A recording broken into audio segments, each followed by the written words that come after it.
Thank you so much for being here today. Thank you so much, Amy Julia. It's so great to be with you. Yeah. Well, I want to start with some backstory because I know that you were a staffer in the White House under President Obama. So we're now going back in history, even though it's like so much a part of my adult life.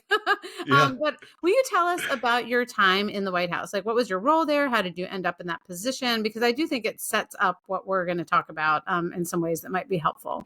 Yeah. So my role in the White House, I was in something called the White House Office of Faith-Based and Neighborhood Partnerships, and I think um, a lot of people will say, "Oh, you worked at the White House, you saw politics up close, and you saw like religion up close and Hmm. religious leaders. You must be so, disenchanted and this and that." Um, I left the White House feeling more hopeful about the future of the country and the church than I was when I came in, because my role was working with uh, uh, uh, Christian organizations and leaders, along with others who were serving those in need and that were doing good work around the country and around the world. And so I met some of the most incredible people, that I've ever known during that time. And it was, the office helps to connect organizations that are serving those in need with the government, with federal resources, and seeks to partner with them in all kinds of ways. Hmm. And so that was my role for 3.5 years. It wasn't all sort of holding hands and sort of but I don't think there has been a time in my life in which I've been more prayed for Hmm. than those years in the White House, and they were really, precious. It was a wonderful season. Yeah. Oh, I love that. So, I mean, this is really broad strokes, but if you were to say a couple of things that you learned from that experience that have shaped your understanding of both faith and politics, how are you carrying forward that time as you think about both faith and politics now? Yeah. One, the conversation about politics is so often uh, detached and removed from the work of politics. Hmm. Um, Can you so, say so more that, on that? Like, tell me what that means. yeah. I mean, one way to think about it, in the spirit of our politics, in the new book, I share a term and concept that was developed by this political scientist, Eitan Hirsch, Hmm. called political hobbyism. Right. And a political hobbyist is someone who might consume a lot of news. He A political hobbyist is following all the latest sort of political gossip. They Hmm. never actually get around to doing the work of politics. They Hmm. never.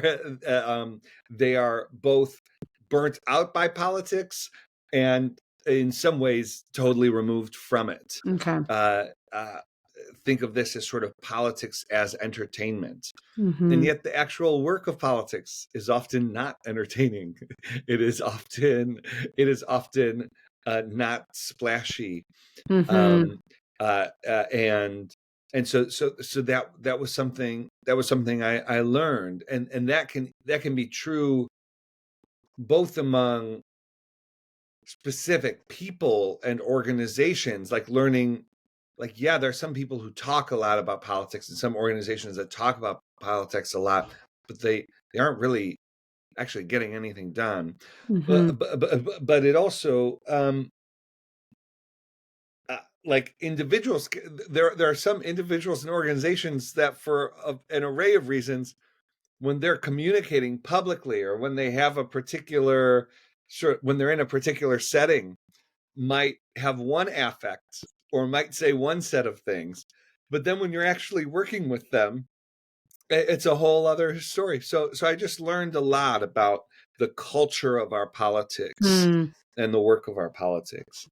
um you can be involved in political life, um and not submit to the logic of our politics. Hmm.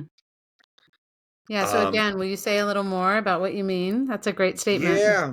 So one way I talk about it in the book is this idea, this term political sectarianism, Mhm. which describes the kind of polarization we have today.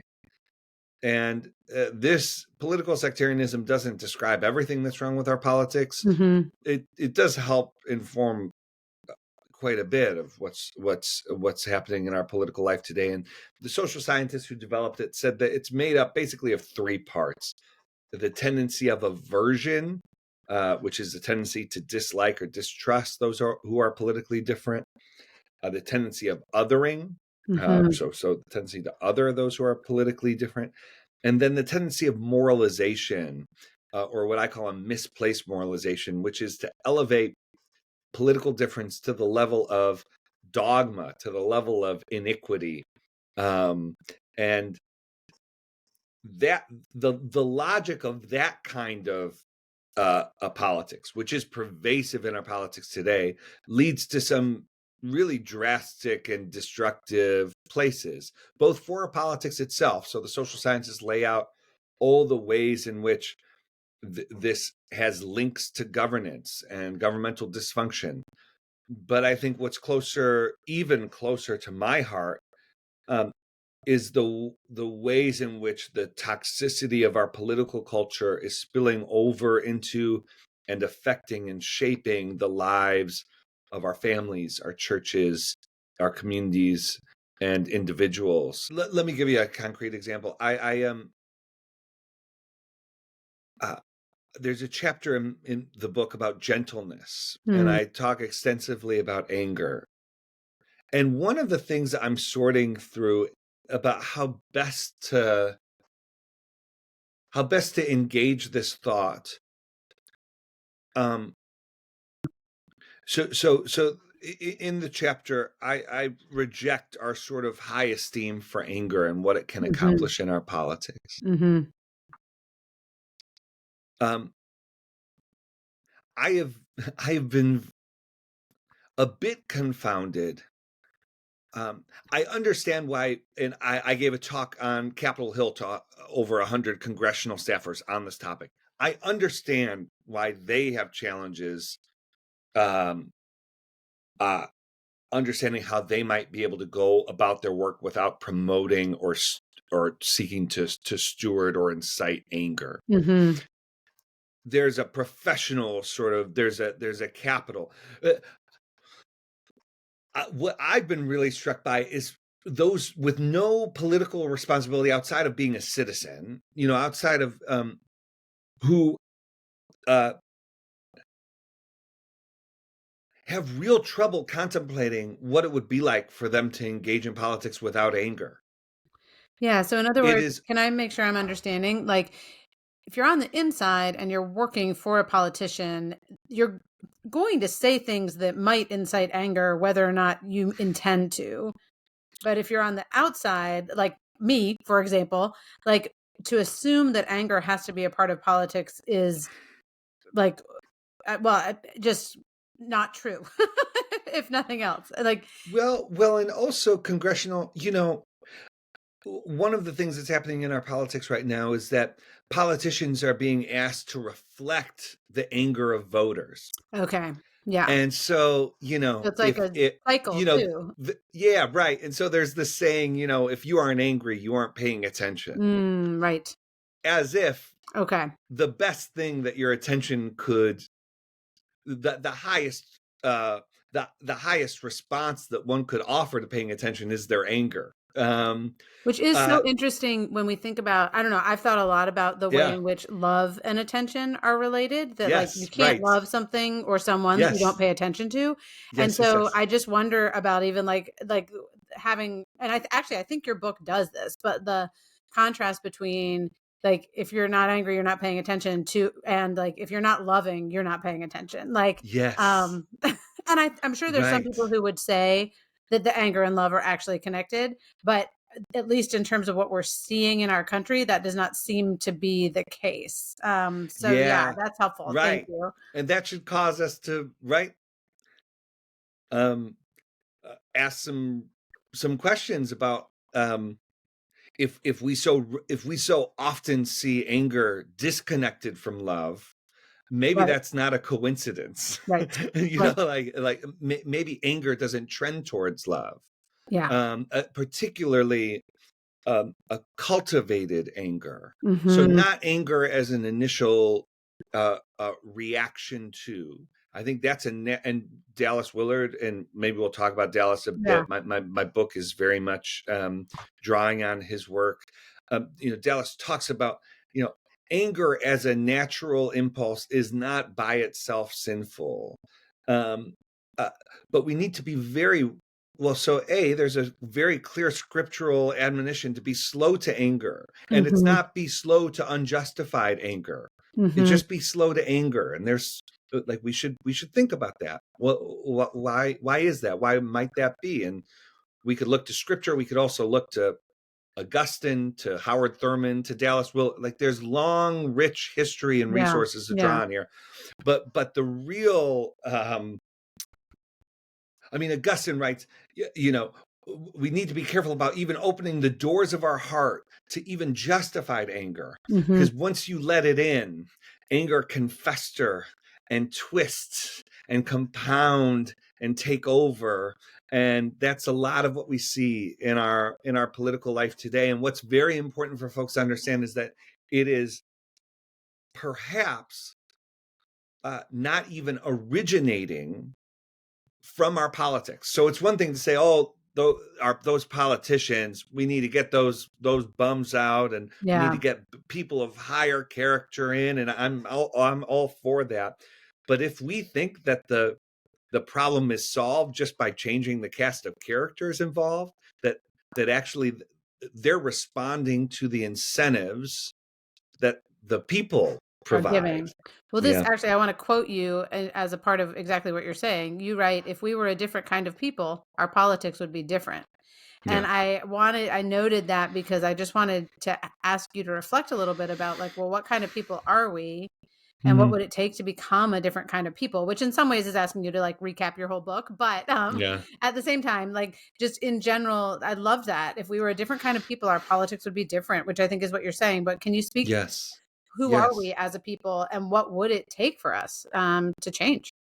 Yes. So a contention of the book and of the Center for Christianity and Public Life, which is the organization I'm involved with, is that spiritual formation is central to civic renewal. Hmm. That the kind of people we are has much to do with the kind of politics and public life that we have. Now, it's not a perfect one-to-one, so like there are a lot of problems with translating the will of the people into politics. But at the end of the day, the state of our politics is a reflection of the state of our souls.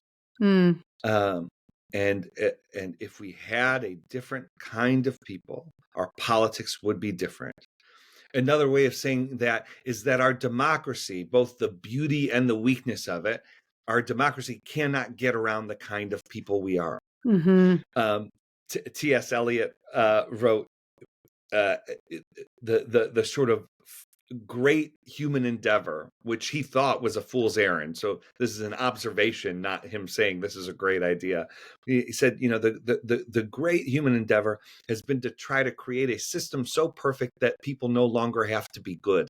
Mm. And I think that is the primary political conceit of our day, that we could create a system so perfect that we could have a system that pursues justice or reflects justice Mm. or without being a just people.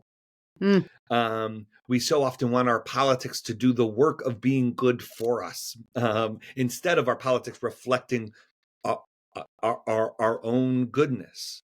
And so that's what this book is about, for people to take we have a politics right now that asks people to take responsibility for things that they have so little responsibility for. Hmm.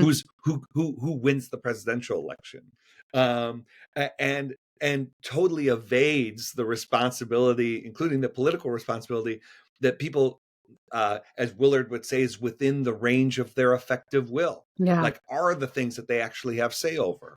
Like, And so, who's like, on your local school board? I mean, if we're talking politics, right? Like, I mean, local politics well, being one part of that. that's certainly closer to, but it's also, when you're in a political discussion, um, do you do you twist the truth? Do you lie Yeah. in order to win the argument? Yep. Are you willing to belittle people Hmm. or intimidate people with expressions of anger to get yourself out of a sticky situation? Right. Well, and you give some examples towards the end of the book, like practices of reading wisely and widely and Yeah. trying to actually come up with arguments against your own political perspective, assuming there are actually good ones out there, even if you won't Yes. end up agreeing with them, So, and those were really helpful. But I want to, before I keep going, I do want to ask you to just give the Dallas Willard, 101, because he is clearly so influential in this book. And I am someone who's read probably 3 books by Dallas Willard, and I've listened to some of his talks, so I do have some Yeah. background. I'm assuming many listeners do not. So could you just Yeah. tell us about Dallas Willard and why he is so prominent in what you're doing in this book and in general? Yeah. So Dallas passed just over a decade ago. He was a philosopher. He taught at the University of Southern California for almost half a century. Mm, He was chair of the philosophy department for a time. He was also, so USC is a secular state school.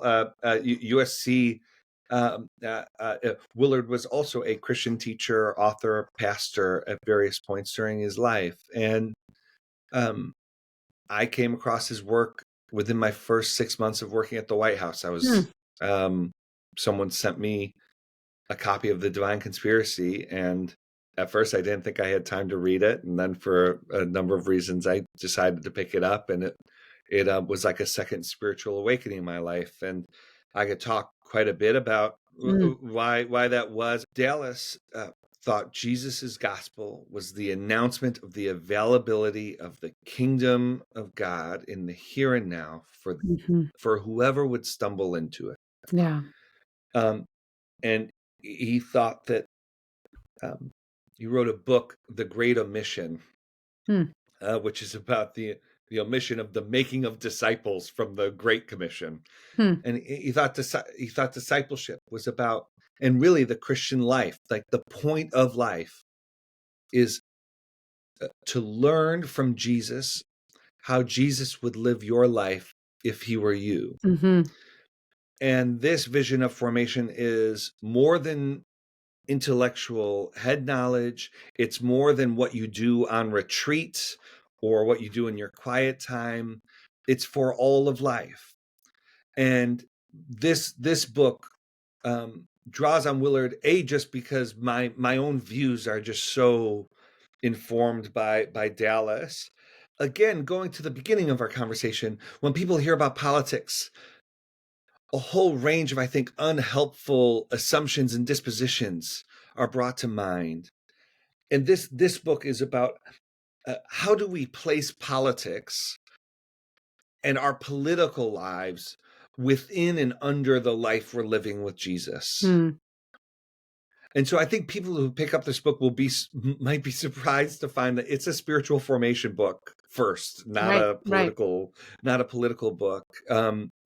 And Willard was someone who taught during the 80s and 90s and 2000s, very complicated times in American public life when it came to Mhm, religion. And he was someone who never took his eye off the ball. There wasn't a season of Dallas's life where, he synonymized following Jesus with supporting a political candidate or a mhm, particular policy issue. And so Dallas is, a conversation partner for me just in living my life, but also has just greatly informed my views on a number of things, mm. including politics. I love that so much, and I think it plays right into a question I have for you. This is another quotation. The crisis today is not from your book. The crisis today is not that Christians are politically homeless, but rather that they ever thought they could make their home in politics at all. And I've heard so many people describe themselves as politically homeless. And we could, think Yeah, about why that sure. is. And yet, Yeah. I'd love to hear you talk about the problem with thinking that we can make our home in politics. I advance some principles for thinking about politics in the book. One of them is that politics is not ultimate, but penultimate. Mm-hmm. Politics is prudential, not dogmatic. And if we get these things confused, if we treat politics as a grantor of identity, Right. then we will find ourselves subject to its logic, which is not the logic of the kingdom of God. Mm-hmm. So can you, Uh, I want to ask you about two things there. Like, tell me the difference between the logic of politics and the logic of the kingdom of God. I think Dallas's primary concern with politics is its ability to create a sort of pseudo reality, Mm-hmm. a kind of pseudo set of knowledge. So, how political decisions are made in a democratic society is not by knowledge, but by advocacy, Hmm. by winning a vote. Yep. And for Christians, if we are engaging in politics, not with our feet planted in the gospel, but with our feet planted in politics, saying, well, politics is its own sort of, we need to make sure that we're effective in politics. So that means sort of not just playing by its rules, but by taking on the tools of politics, all of them, including those that I don't think Christians would pick up. That then we are making discipleship, we are making faithfulness, the possibility of it, incoherent. But what we often tell ourselves is like that politics doesn't count, just like we tell ourselves other areas of our life doesn't count. Well, running a business, everyone who runs a business like mine, end of the year comes up, the numbers aren't quite making sense. Mm-hmm. But I know the business down the street. I know that he moves some numbers around, Yeah. and that's just the way things go. Right. That's just how things operate. So I'm not operating by anything other than the status quo of my field. And people go into politics which with much the same sort of rationalization, which is like, yes, I wouldn't talk to people in my real life or in my normal life the way that I talk to people when politics is sort of on the table. But this is politics. Politics ain't beanbag. And what's amazing to me is, I mean, just to, people will say politics ain't beanbag who don't have any, who aren't press secretaries for politics. They're just living their lives. But Right. that's how pervasive and how powerful sort of the political logic can be, that we actually take it on for ourselves, when instead Christians have resources to draw on that we can bring with us to politics, that we can actually that would, if we took them up, change the incentive structure that our politicians are responding to. But too often we're in the place of actually sacrificing the knowledge that we have in favor of a political knowledge, which has failed in its own right, but has certainly failed in light of what we know to be true about the kingdom of God, about the kind of people we need to be successful in politics. And that just has to be rejected. And just one note here, Amy Julia, which is, I hope folks, this does not just apply to politicians. This is for you in the life that you're living, that I'm living. We want to place all of it under the jurisdiction of love.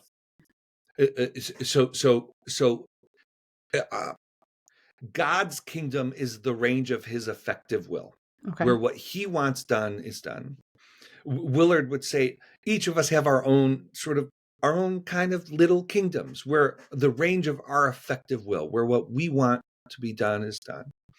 And at least in this context, the American context, Canadian context, democratic societies, politics falls within the range of our effective will. Not everything that happens in politics, but our votes, our political participation, however far that extends, And what it means to follow Jesus is that we are learning from Jesus how to place that which is within the range of our effective will within and under his will Right. and his reign.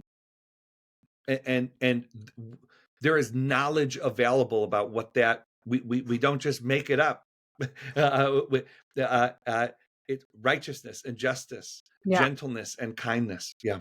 Well, and that leads to, I have a couple of different questions, but I think I'll skip ahead in my own notes to the idea of spiritual formation as something that really shapes and forms our political engagement.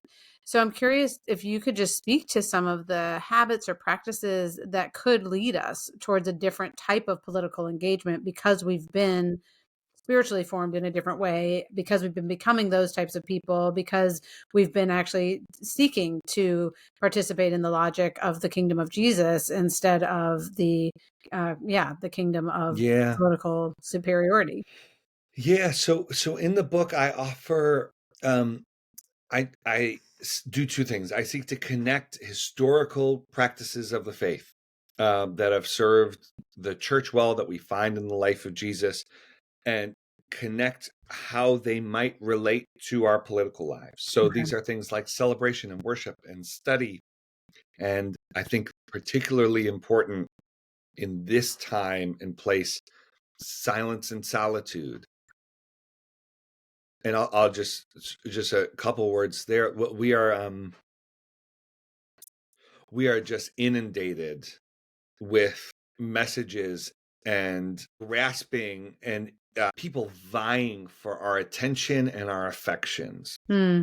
And what silence and solitude can do uh, is they can help remind us that we are more than just the sum of the various inputs that we're receiving. Mm-hmm. Um, Willard said, you may find that you have a soul and be conscious of that. You may find that what you were so sure of when you were in the to and fro of our public life, you don't even realize it, but you get news updates on your phone and they're communicating something. But in silence and solitude, you may realize that maybe your political enemies aren't exactly what you had built them up to be in your mind. Maybe they're failed, imperfect human beings just like you, and Right. maybe they have are a mixture of motivations and that kind of thing. And so I talk a good deal about silence and solitude, Hmm. prayer, and so fasting. Then I also offer kind of what I call sort of 21st century disciplines that are for this particular moment. As you said, there are things like there's a section about how we consume news and Yeah. thinking about Great. how to approach news. There are things like breaking groupthink. There are things Mm-hmm. like bearing one another's burdens and what that might look like in our political life. Yeah. And so these practices, and what's really important, I think sometimes when people hear about practices, they think, oh gosh, another checklist of things that I need to do to qualify as a good Christian. And Hmm. that's not what this is at all. What it is, assess your own life. And what are when you're in a political discussion, or when you're thinking about voting, what are the things that happen in and through you? And uh, uh, disciplines can be sort of off the spot training, so that we can Hmm. act when we're on the spot in a way that is consistent with Yeah. and has integrity with the kind of person that we're seeking to become. Yeah. Yeah. I have a couple of questions. This is backing up a bit in what Yeah. you Yeah. said, because I've also been thinking about the way, and I think this is actually, well, sorry, blah, blah, blah, blah. I'm thinking about some studies that have shown that parents are concerned now about their children marrying someone from the opposite political Yeah. party in a way that they used to be about race or religion, right? Like it used to be like, Yes. oh no, you can't marry someone who's not from our church, essentially, or you can't marry someone. So, which I think is an indication of the ways in which politics has become a form of identity in a different way than it was in the past. Yes. So I'm curious why that is the case. Like, why has politics and identity become more enmeshed, or whatever it is, than it used to be? Where do you think that's coming from? Yeah. I think there are a number of reasons. One of them is just the increasing sophistication, reach, and financial resources behind and in our politics. Mm, It is political parties do not need to be treated as brands or as sources of identity. There is another conception of a political party, which is a vehicle for mediating difference, political difference, not just between the parties themselves, but within the parties. hmm Um, and if you think of political parties in that way, then it's quite foolish to um, be treating political parties as a source of identity. But here's the thing: if if if if if we can be made to treat our political parties as brands, as things we identify with, as things that we take our marching orders from, that does make the job of political parties so much easier. So if hmm their job is actually to mediate difference internal to the party, but instead uh, uh, uh, what the actual practice is, whatever the party decides actually filters down, as hmm opposed to difference being reconciled and filtered up, hmm then that really that's really convenient for political Right. parties. But that's not the way it has to be. It's not the way it should be. It's not even a sensible way of approaching things. There are other things. I mean, right, Amy Julia, we could talk about um, people are increasingly going to politics to fill and meet spiritual and emotional needs hmm that they typically could have met elsewhere. But Yeah. and this goes into, without having time to go deeper, it gets in the language of tropes. But I mean, we have an individualized, atomized society. hmm Mediating institutions, which have long been a distinctive of American culture, are still there, but they're thinning out. Church attendance is plummeting. Right. The rise of religious disaffiliation is, or the level of religious disaffiliation is rising. So, like, hmm all of these tectonic shift plates contribute to that as well. So it's multivariable, but I think it's clear that it's happening, and that's part of what political sectarianism is trying to put a framework around and trying to categorize. Yeah, thank you so much for that. And I'm curious. I've a couple other things here, like kind of to dig down. One is just that I have a lot of people in my life who are basically like, okay, this is a mess. There's so much divisiveness. There's so much vitriol. I just want to check out of it. Like, isn't that Yeah. the right? Like, isn't just walking away, given our current situation, the best thing to do? What would you say to those listeners, to the ones who want to disengage entirely? Yeah. Um, as assuming these are Americans, Right. Yep. um, as a citizen, you do not choose to have political influence. You already have it. Mm, The only choice you have, the real choice you have, is not whether you have political influence or not, and not even whether you're using your political influence or not. Um, but how? mm, Are you stewarding the influence that you have uh, uh, as um, is what is driving you the level of emotional satisfaction you do or do not get from our politics? Or is there something else? I've argued that politics is an essential forum in which we can love our neighbors, not mhm. the essential forum, not the only, but an essential form. And so we just want to steward the limited influence that we have towards the good of our neighbors as an outflow of and originating from the love that we have for God. One thing I would just encourage people to consider is, we're now multiple decades into institutional disengagement, including from our political institutions. So the number of the percentage of political independence in our country. So some people would think, well, we're more divided than we ever have been. The political parties seem to be more extreme than they ever have been. I am sure that this means that the political parties are stronger than they ever have been. No, they're actually weaker than they ever have been. We actually have the highest percentage of Americans who identify as politically independent as ever before. Oh, fascinating. I didn't know that. Ever before. So a plurality of Americans identify as politically independent.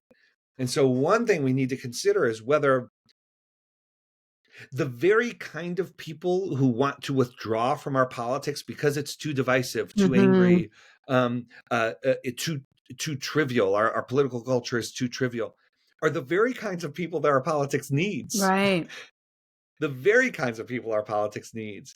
And what I would argue has been one of the things that's happening is that the actors who make our politics so toxic are driving people I don't have time for this. I don't want, and so they drive them out, and then they just claim more and more territory. Right.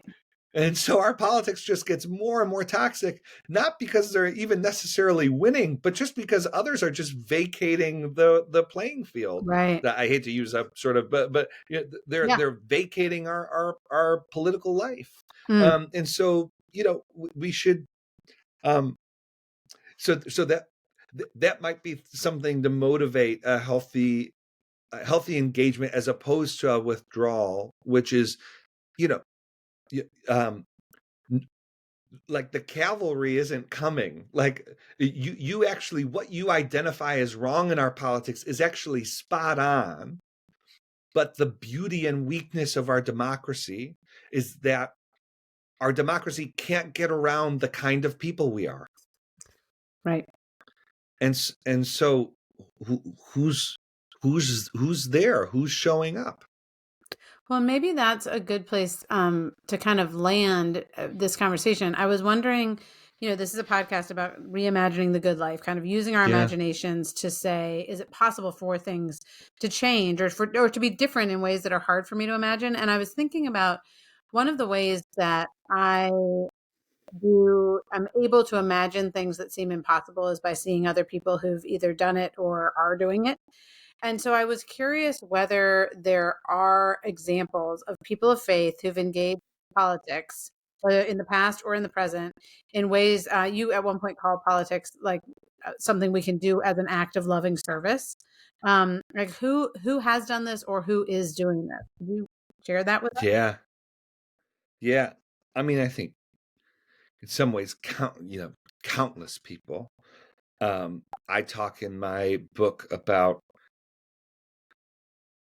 the experience of Ruby Bridges, and I won't sort of recount that here, but I think that's a really valuable and challenging witness. I mean, I think as you look through history, I mean, right, like you think about the Wilberforces, the Kings, the Fannie Lou Hamers, but I think what I'd like to point out to folks is like most of how this happens is relatively like unnamed people who are just faithful. Like I have a friend who spent the last couple of years doing hard, thankless work around issues involving the community pool in his town.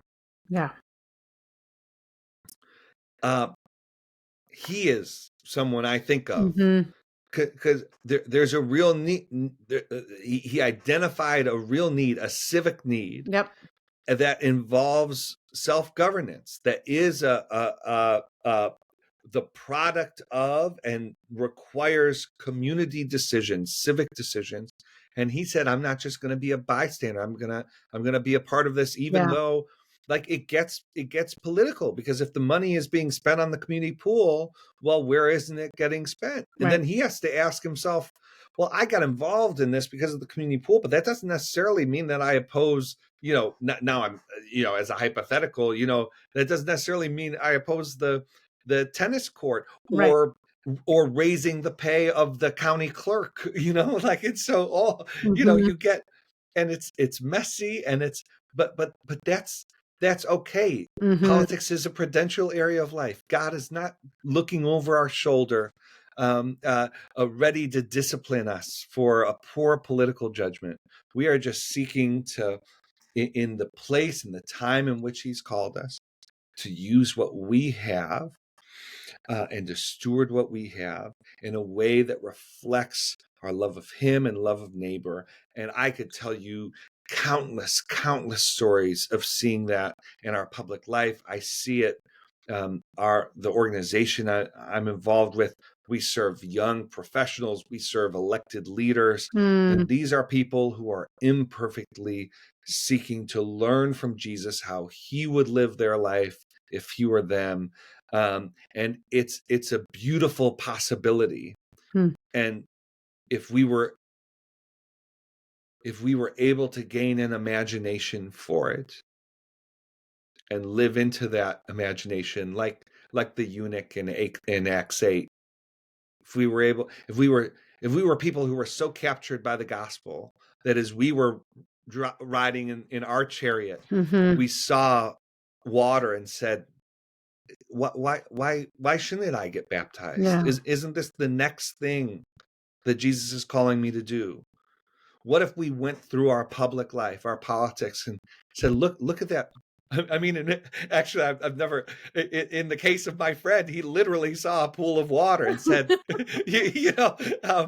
maybe the Lord is calling me to get involved here. Mm. Um, and that's not the whole of life. That's not, that's not the only area of life to which we're called to do this, but that's kind of the point. We're living a life with Jesus with the whole of our lives. And for all of us listening, I would venture that includes politics. Mm.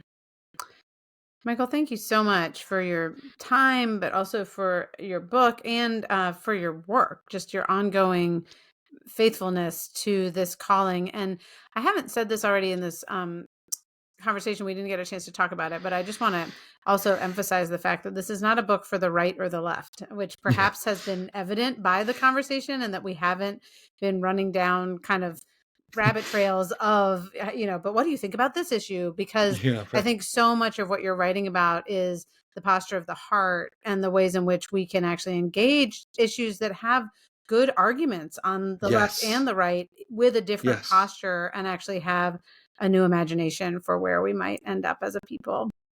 Yeah, thank you for that's exactly right. And Hmm. I just so appreciate you and your work, and really lovely to have a conversation. Hmm.